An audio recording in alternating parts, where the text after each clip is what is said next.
Hari Om, Chapter 2, Verse 68, Sankhya Yoga, Philosophy of Life. In the last verse, Lord Krishna said, Hey Arjuna, if the mind yields to the temptations of the sense organs, then it robs away the discriminative power of that person, like a boat without a captain, which is thrown away by the wind and ultimately gets destroyed. In the last verse, Lord Krishna concludes his topic. In the next verse, Lord Krishna concludes his topic on control of sense organs. Hence, it is necessary for us to recapitulate what Lord Krishna said on sense control. In verse 54, Arjuna asked a question to Lord Krishna. Hey Krishna, please tell me who is a man of steady wisdom? Lord Krishna answered him in detail. Lord Krishna gives a full description of the man of wisdom in verses 55 to 67. Let us recapitulate what Lord Krishna said in those verses. In verse 55, Lord Krishna said, when a person gives up the desires, when they arise in the mind, and one who is happy with his self, he is said to be a wise person. We have seen man always looks for higher happiness, like a one-bedroom owner looks for two-bedroom house. The highest happiness is self, that is Sat Chit Ananda Atma. Hence, who is happy with the self is a man of wisdom. In verse 56, Lord Krishna said, a wise person is one who neither suffers the sorrows of this life nor yearns for the pleasures of this life. He is completely free from attachment, fear and anger. The wise man knows the difference between Sat and Asat, that is real and unreal. If you go to a jewellery shop, you can give a yellow metal, but that jeweler will easily find out what is gold and what is not gold. Similarly, whatever is Asat, that is unreal, the wise man is not attached to unreal, and hence he is completely free from attachment. Fear and anger are the effects of attachment. When there is no attachment, then there is no fear and anger. In verse 57, Lord Krishna said, the one who is unattached to all situations of life, whatever it is, whether pleasant or unpleasant, neither rejoices nor gets depressed. Such a person is said to be firmly rooted in wisdom.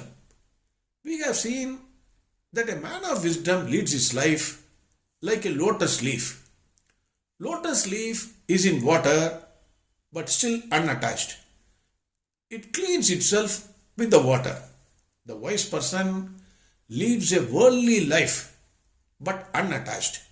He cleans himself with the sorrows of his life. In verse 58, Lord Krishna gave the example of a tortoise. Lord Krishna said, a wise man is like a tortoise. Tortoise withdraws all its limbs and head when it apprehends a danger. Similarly, a wise man withdraws its sense organs from the sense objects at his will. In verse 59, Lord Krishna warns, you may be physically controlling your sense organs from the sense objects, but the longing for the sense objects will still be there in the mind. That longing will also go away only when you contemplate on the self or Lord Krishna. We have seen the example of a scientist in the lab. He has no longing for food, cinema or anything else, while others they look for the time for lunch. Similarly, A person who can contemplate on the self or Lord Krishna will not have the longing for the worldly objects. In verse 60, Lord Krishna wants, even if a person is a wise man who is controlling his senses and striving for self-perfection with great difficulty, the senses are more powerful and they will violently snatch away his mind from his self-control. We have seen the example of Vishwamitra and Menaka. In verse 61, Lord Krishna said, having controlled the sense organs, the one who sits in contemplation and meditates on me, that is Lord Krishna, his knowledge is said to be steady. We have seen the example of monkey. Monkey jumps from one branch to another branch. Mind also jumps from one thought to another thought. The mind needs something to hold on permanently. When it contemplates on the self or Lord Krishna, then that knowledge becomes steady because all the other thoughts wanes away in that contemplation. In verse 62 and 63, Lord Krishna gave us the chart for destruction. If you want to destroy yourself, this is the chart. It starts with wrong thinking. Wrong thinking leads to attachment. Attachment leads to burning desire. Burning desire leads to anger. Anger leads to delusion or confusion. Delusion or confusion leads to loss of memory. Loss of memory leads to loss of buddhi, that is discriminative capacity. And loss of buddhi leads to destruction of the man. We have seen the example of Ravana. Because of his thinking, he destroyed himself. Hence, Lord Krishna advises us to be very, very careful in our thinking. In verse 64, Lord Krishna said, a man of wisdom keeps his sense organs under control while freely moving among the sense objects of this world. He has no likes or dislikes. He gains absolute mental peace as prasada. We have seen the example of window shopping. In verse 65, Lord Krishna said, if the mind is peaceful, then all the sorrows are destroyed. In the sense, the sorrows have no effect. In the pure, bright, clear and unconfused mind, knowledge or intelligence shines. We have seen the example of a patient who is given anesthesia. So he will not suffer. Similarly, in verse 66, Lord Krishna said, for the one who has no control over his mind, his buddhi is lost. If buddhi is lost, then the person cannot contemplate on anything. The one who cannot contemplate, he has no peace of mind. If peace of mind is not there, how can there be happiness? In verse 67, Lord Krishna gave an example of the boat on a sea without captain. If the mind yields to the temptations of the sense organs, they carry away the discriminative power, as the stormy wind carries away the small boat. Finally, naturally, needless to say, that boat will get destroyed along with the captain. Now, verse 68, concluding verse. Tasmatyasya Mahabaho Nigrihitani sarvashah Indriyani indriyartebhyah Tasya prajna pratishtita. Tasmat, therefore, Lord Krishna says, concluding, therefore, Tasmatyasya Mahabaho. Who can be a Mahabaho? Nigrihitani sarvashah. Who can withdraw completely? Indriyani indriyartebhyah. The sense organs from the sense objects. Tasya prajna pratishtita. His knowledge is said to be steadfast. In this verse, Lord Krishna says, hey Arjuna, therefore, the one who withdraws his sense organs from the sense objects at his will. In other words, who has complete control over his sense organs. His knowledge is said to be steady. He can be called a Mahabaho. Anybody can win the outside enemy. It is not as difficult as winning the inner enemy. The inner enemy comes in the form of a thought.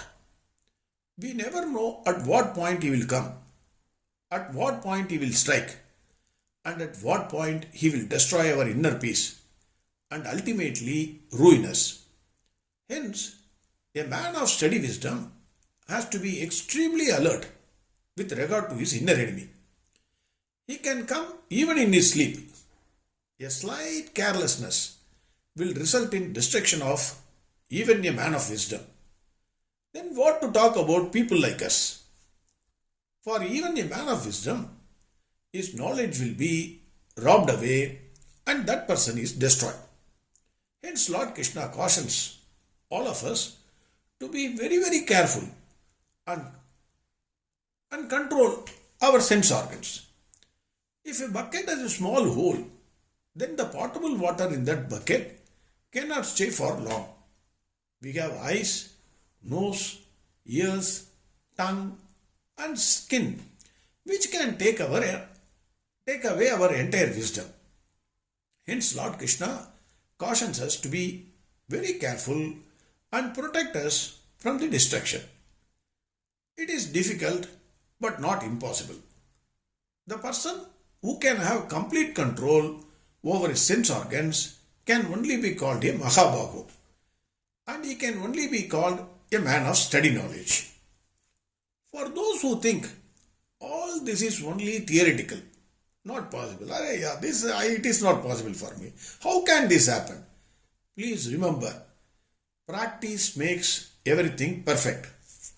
If a baby thinks at the age of 2 or 3 that it cannot walk, then even at the age of 25, it can only crawl.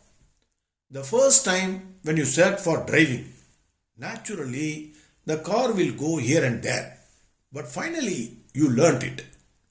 If you want to finish a basic university degree, you have to read nearly 20 long years, even though the subject is boring. You have to be patient till then. When you were in your 6th standard, and if you decided not to study further, then you would not have got a degree. If you want a PhD in a subject, naturally you have to work hard and you have to work a lot. The university doctorates and PhDs may be bought by foul means. Nowadays it is possible. But this degree, self-perfection degree, you have to give it to yourself. No one can give to you. You can cheat anybody, but not your consciousness. Hence, this may be difficult, but not impossible. If you are reading Bhagavad Gita or studying Bhagavad Gita, you have taken the first step towards self-perfection. Like a baby which holds the little finger of his father or mother and walks pathetically in the initial stages of its walking, just to hold on and try and walk the path of Bhagavad Gita. Surprisingly, one day you will walk the path with your head high and without any prop. Lord Krishna will surely bless us. Verse 68 again. Tasmatyasya Mahabaho Nigrihitani Sarvashaha Indriyani Indriyartebhyaha Tasya Pragya Pratitthita. Next verse tomorrow. Harihom Sarvam Krishnarpanamastu. Narayana Narayana Narayana Narayana Narayana